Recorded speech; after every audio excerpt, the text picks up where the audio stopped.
What's going on, guys? Right, teacher announced we're back with the GPL week number 4 power rankings for the Hoenn region. By way, of course, I mean myself and my co-host Trancel. How you doing, man? Yeah, not too bad. Good to be here. Alright, and of course, if you don't know how power rankings work by now, where the hell have you been? But win, loss, and differential are the primary factors in our rankings, and if there are any tiebreakers, we get to the deciding factors in those breakers as soon as we get to them, as always. But with that being said, coming in at rank number 10 is going to be Ted for Prez. So this match was not played after an extension from the weekend, of which Ted had actually slept through the time they agreed to play, and after an extension was granted, this match was still not played. So as a result of that, the admin team all sat down and we spoke about it, and we decided on this occasion that Ted for Prez did not play the game, so he was DQ'd with a 3-0 loss. So that is going to be all we have to really say about that one. There's nothing more to say of this, of course, because the match didn't play. It is kind of disappointing. There's not really an excuse. Oh, I fell asleep is not good enough, unfortunately. You just got to play the games. At least actually try to play the games. We did see a lot of communication issues and stuff like that. Hopefully that gets fixed moving forward, because we don't want to be seeing this. This is not what we like to be talking about. No, not at all. It just felt like Poker was the one that was trying a lot more in this instance, so that's where we gave him the forfeit win. Yep. So hopefully this is a one-off, doesn't happen anymore. Ted's a regular on my stream, so he should know better, but it is what it is. But we're going to move on from that, which means that rank number 9 is going to be How the Mighty Have Fallen, as Exo tilted off the face of the earth and effectively threw. Well, not really through, he just could not find his way back into the game. Obviously, taking a rather unusual and kind of somewhat worthless risk of running Blaze Kick. I don't understand why. Fire Punch is always better if you're not wanting to run Flare Blitz in that instance. Yes, it's lower damage, but you don't have the miss chance. So, kind of an odd decision, I have to be honest. I think you might as well have just run Flare Blitz if you're just going to play the way you did. Obviously, the crit afterwards kind of sucked. But from then on out, I watched his video just before we started recording this, and it just looked like he just mental boomed. And at this point, there's not really a way back into the game when you mental boom in the manner that he did. Yeah, so from my perspective, the Hatterene with Calm Mind had a lot of potential to sweep me, but he just kind of maxed it against my G-Max, and that was my way out of that. And then, yeah, from there, I just kind of got, once Incineroar went, Dragapult kind of just cleaned up, and then once Sand Slash went, Persimmon could do the same. So, yeah. He lost a lot of his key defensive checks, and ultimately that's how he ended up losing the game. So hopefully he bounces back. We know Exo's a better player than this, but yeah, we can't see any more tilt games. We've seen a couple already this season. So hopefully we see some improvements. But coming in at rank number 8 then is going to be Galaxy. His own best friend is actually now ahead of him, which is kind of funny to think about. They're obviously on the same win-loss, but differential is better. But I have to say this, I'm impressed. I said this before and I questioned it the previous 3 weeks. What the heck is the Galaxy doing? He had so much hype about his team building and stuff like that. We hadn't seen anything good at all from him for quite some time. And then this week against Skinny, he turned up huge. I think, honestly, Sylveon was the biggest crux for this game. I think Sylveon was MVP by a mile, managing to stall out the Squiverdance in Volcarona. Not really sure what Skinny thought he was doing, but definitely somewhat questionable. And then off the back of that, the Flygon actually was very, very potent. I thought that Flygon set was very creative. I actually really liked the Flygon set that he brought. Obviously cleaning up at the end was nice. I think Cinderace picked up a couple of kills, right? Was it Cinderace? No, it got frozen. It could have been a nice late game clean, but it got frozen by the tri-attack from Porygon I remember that. That sucked. So that was kind of unfortunate. But either way, he played it pretty well. The Flygon was like fully Spadef, so it just ate the Magnezone. Once he worked out what the Magnezone was doing, he could He was faster than the Magnezone, so he could boost up, kind of scout out like what it was doing, and just toxic everything that it couldn't really beat. He played it extremely safe, but he wants the differential, so fair enough. It was also an interesting battle to see. No G-Max at all, and it resulted in a 68 turn battle. Yeah, I know, right? Who says G-Maxes are overpowered? G-Max is overrated according to these two. But yeah, definitely interesting. I thought it was a nice bring. It was a nice turnaround for him. The interesting thing is, can he do that against better opposition? We'll have to see if that happens. But yeah, nice to see it. I'm happy to see it. I was worried we weren't going to see it this whole time. But yeah, I can completely understand playing safe, especially when you're trying to get your first win. You need as big a win as you can get. So I think it's completely fine. And honestly, sometimes the safest way to play is the best one. So I think he took the right way, instead of risking unnecessary differential loss. Alright. But either way, coming in at rank number 7 is going to be Skinny, moving into the 2-2 realm. But yeah. Oh dear. Yeah. Man. The whole Volcarona sequence was very strange for me, especially once he showed Mystical Fire. And then again with the Sylveon, thinking it might not have Hyper Voice. It's the most common move on Sylveon. Pretty much every Sylveon runs it unless it's full utility. You'd very rarely see that even in this generation. Somewhat strange decision, honestly. I'm not really sure what he was playing for. I don't think he plays Volcarona at all well, honestly. And I think that's a big problem. Volcarona is a significant part of the damage of this team, especially on the special side. Yes, Magnezone and Noivern can hit hard, but generally speaking, you gotta be careful how you play those. And he just never set himself up for success at all. I'm trying to think, Toxicroak was kind of okay, but not really that great. It wasn't putting the damage in, because it never really got set up. I don't even know if it had set up. It was a Life Orb set, so it probably had Sword Stance on it, but we didn't really see a lot. But yeah, it just felt like he never positioned himself at all. I don't really see what he was going for. Obviously, he got lucky with a P2 freeze, which prevented Cinderace from being super annoying, but yeah, at the end of the day, this was a poor game. There's not really a lot you can take out of that. Usually when you get 6-0'd, it's normally because you played terribly.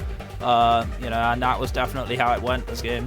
This was a poor game by Skinny standard. He plays Tyler this week, I believe, so that's an opponent that he should be looking to bounce back in, but if he loses the Galaxy, not convinced he's really going to do much to Tyler either, if I'm honest. But we'll have to see, because that's going to be a close one. But either way, coming in at rank number 6 is, in fact, going to be his opponent, which is Tyler, of course. I definitely have a few interesting things to say about this. Obviously, Tyler did actually share his sets. I actually have them on my other screen here. I kind of felt like he brought Standard, and then I'm looking at his Arcanine set, and I'm like, I know I said you didn't have to be fully defensive all the time, but I didn't just mean you trade the HP investment for attack. It was a very bizarre set, but it ended up working out in his favor, which was pretty funny. But yeah, really, really bizarre. I don't really understand why he brought it this way. Obviously, it was designed to try and live a hit from the Lycanroc, assumingly. But yeah, obviously, fortunately for him, the Draco from the Hydreigon missed. Had that Draco connected, it would have been a different game. So, very difficult to know. But yeah, obviously, at least we saw something different, right? We saw Teleport Arcanine 3 weeks in a row. Didn't really put in the best of work. We see it offensive, so he's at least listening. We are at least seeing progress, at the very least. Yeah, this game was pretty just a sack war game. It just kind of HO versus HO. And kind of went down like that. I thought he was a bit behind after the Bronzong turn 1, as I saw the comment from Burger. He's like, Solo, let this man breathe. But man. That Miracle. Yeah. That was crazy. I love that tuck. But once the Draco miss kind of came in, he took full advantage of it and finish the game. Well, with the Haxorus. Haxorus definitely put in a lot of work here. It's nice to actually see Haxorus do something other than die for a change. Usually Haxorus hasn't been played that well. So be interesting to see if he can keep that up. Plays Skinny this week, of course. Tight matchup. Both of them are Mr. Inconsistent when it comes to this league so far. So we'll have to see who comes out on top of that. But it's going to be an interesting one nonetheless. Alright, moving on to rank number 5 is going to be Mr. 4-0 himself, Rabbit. Honestly, I hate to be that guy, but it felt like he didn't turn up. I don't really know what he was playing. He pretty much said he was throwing by himself, and I think he very much described the game within that sentence on his own. I did like some of his sets. I thought they were kind of amusing. The Steel Beam Stunfisk. Not really something you see very often. There's probably good reason why you don't see it very often, but it's pretty funny nonetheless. I do enjoy watching Rabbit games just for the hilarity of what weird shit he's going to bring next. But yeah, it would have been nice for him to actually have got it to work. Yeah, the start of the game looked alright. Like, the Lantern did reasonable work. Got a few kills, got one kill, and then Savali with that fire type and with the crunch definitely showed some worth, but apart from that it kind of just fell apart. The Aegislash just kind of ran over his team at the end. He had nothing for it once the Savali pretty much went down. He said himself that the Amoonguss was a very questionable bring on his part, and it didn't do anything, and there was some other little things like he didn't have U-turn on Corviknight that he regretted, and yeah. Definitely a bit of a botch job, I think it's fair to say, unfortunately. But, you know, at least he's consistent in one thing. All of his games are 4-0s in one way or another. Keep that up, Rabbit, because I backed you to a 4-0. So, you know, that was good, man. But, Yeah, that goes. Alright. So, coming in at number 4 then. Oh, look. We didn't quite nerf him hard enough. He's back. Obviously, you know, it's fair to say you took full advantage of a very, very good situation. Obviously, the crit. Yes, it matters a little bit. It obviously causes problems for Exo, but ultimately you took down his defensive jacks that needed to be taken down, and then just straight up cleaned up the game. It was pretty much played exactly how it is. Unfortunately, Colossal didn't quite get a kill. It missed the key fire blast. That's one of those Phil's Badman moments. You would have liked Colossal to see the kill, but yeah, no such luck. But ultimately, it didn't matter in the long run. I thought the Escavalier was pretty strong of a bring. Obviously, I played some practice matches against Exo. I actually didn't bring Escavalier. I bought Hippo instead. But yeah, pretty interesting to kind of see Exo making some rather weird plays and getting punished. This is pretty much vintage you in a lot of ways, where, you know, you just don't give an inch. You know, you always play at your safest and strongest, and I think it's annoying to play against. Yeah, so the Cafable, I was just scouting once I got the first kill to check if he was like a banned set. There was actually a turn I could have brought it in, because when he used Grassy Glide, I should have. It's obvious that he doesn't have Wood Hammer if that's his like best move against me, but either way, I just wanted the win. It could have probably been a 5-0 in my favor or something like that, but I just want the wins at this point. Yeah, you need to get back into your winning ways, because it's been a bit of a scrappy season, but hey ho, we all have them. We all have them for sure. Alright, coming in at rank number 3 then is going to be Poker, of course, the beneficiary of the forfeit win. Obviously, of course, there's not really anything to say here. Obviously, it's a 3-0. I think the only thing that we really could say is it kind of got robbed a differential. Obviously, this was an experienced mismatch between the two of them. Obviously, Poker has shown that he's a very, very strong player. Ted, not so much. So there was a good chance that Poker could have got more out of the game. But ultimately, 3-0 win. He's 3-1. He's ranked 3 in the league. I don't think it matters to him too much. He's still in a very, very strong spot as we're starting to move into the business end of the season. Yeah, and he faces me this week, so. Alright. Please nerf Trancel, sure. Poker. I've got you. Oh, dear. Yeah, I'm pretty excited for this game. This is one of the ones I've been pretty hyped for. So Yeah, I'm looking forward to it as well. Alright. Alright then, so coming in at rank number 2 is going to be Solo, of course. Honestly, Solo had a chance to win the game. Obviously, the Draco miss definitely sucked, but Hydreigon kind of was his win condition, and I don't really think he played to it quite optimally. I think there were definitely ways he could have played around that. I think he could have switched off, sacked another mod off, got his Hydreigon in to win the game, to play it the best way possible.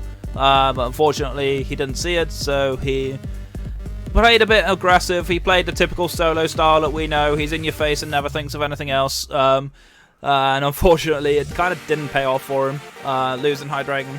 Kind of lost him the game in the long run. yeah, so after the first turn, he basically had the sack advantage, and then it was 4-3 at the time.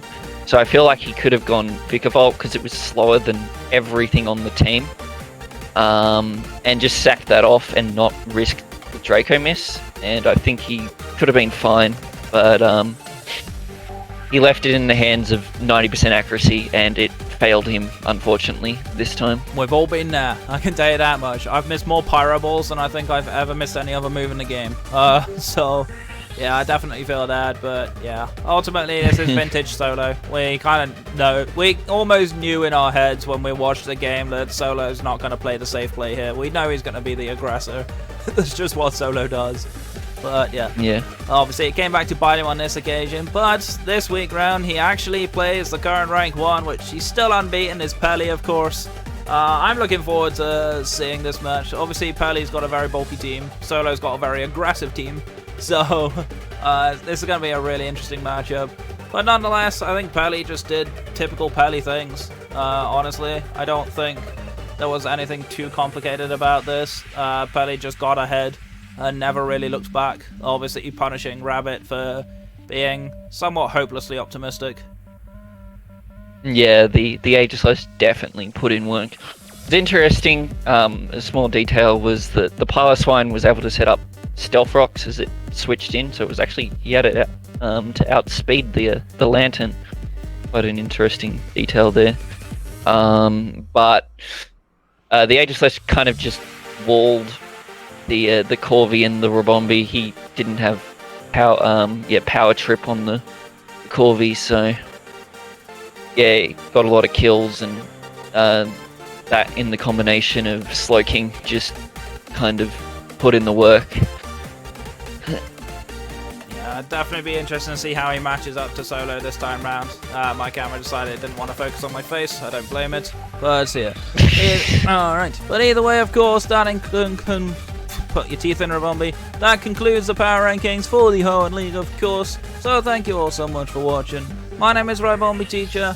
That's Trancel. Indeed it is. Alright, stay safe, stay awesome. We'll catch you guys in the next one. Take care.